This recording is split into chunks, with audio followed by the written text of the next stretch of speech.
क्या केवल इस आधार पर कि फला व्यक्ति पैसा वापस नहीं कर रहा है, एफआईआर दर्ज कराकर उससे पैसे की वसूली की जा सकती है अथवा नहीं?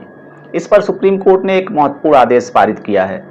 कोर्ट ने अपने आदेश में कहा है कि सिविल नेचर के केस में पुलिस की मदद लेने के लिए एफआईआर दर्ज कराकर पैसा वसूल नहीं किया जा सकता। यह फैसला कोर्ट ने इलाहाबाद हाईकोर्ट के उस आदेश के खिलाफ दायर एक अपील में दिया है, जिसमें इलाहाबाद हाईकोर्ट ने एक याचिका पर सुनवाई करते हुए दोनों पक्षों को मीडिएशन के लिए भेजा और साथ ही याची को 25 लाख रुपए का डिमांड ड्राफ्ट जमा करने का निर्देश दिया था।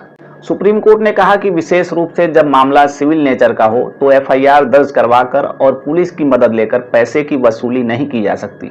ऐसा करना कानून की प्रक्रिया का दुरुपयोग यानी कि abuse of process of law माना जाएगा। सुप्रीम कोर्ट ने कहा कि हाई कोर्ट को कितनी बार यह याद दिलाना पड़ेगा कि किसी व्यक्ति पर धोखाधड़ी का आरोप लगाने के लिए केवल प्राइमा फेसाई तथ्य पर्याप्त नहीं होते, बल्कि रिकॉर्ड पर ऐसा कुछ होना चाहिए जिससे यह साफ पता चले कि आरोपी की शुरुआत से ही धोखा देने की मंशा थी। एफआईआर को साधारण रूप से पढ़ने से इसमें कोई आपराधिक तत्व दिखाई नहीं देता। कोर्ट ने हाईकोर्ट के उस निर्णय पर भी सवाल उठाया जिसमें मामले को गुण दोष पर विचार करने के बजाय मीडिएशन के लिए भेज दिया गया था। सुप्रीम कोर्ट ने कहा कि वह हाईकोर्ट द्वारा पारित किए गए आदेश की प्रक्रिया से विचलित है।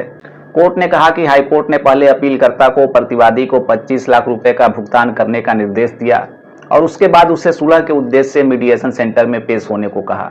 यह वह प्रक्रिया नहीं है जिसकी अपेक्षा संविधान के अनुच्छेद 226 के तहत दायर रिट याचिका या फिर सीआरपीसी की धारा 482 के तहत दायर एफआईआर रद्द करने या किसी अन्य आपराधिक कार्रवाई को समाप्त करने की याचिका में हाईकोर्ट से की जाती है। हाईकोर्ट से यह अपेक्षा की जाती है कि वह एफआईआर में दिए गए आरोपों और याचिका में किए गए कथनों साथ ही रिकॉर्ड पर मौजूद अन्य सामग्री का परीक्षण करे। ऐसा प्रतीत होता है कि हाईकोर्ट इस विषय में सुप्रीम कोर्ट द्वारा स्टेट ऑफ हरियाणा बनाम भजन लाल के प्रसिद्ध निर्णय में स्थापित किए गए सिद्धांतों को भूल गया है।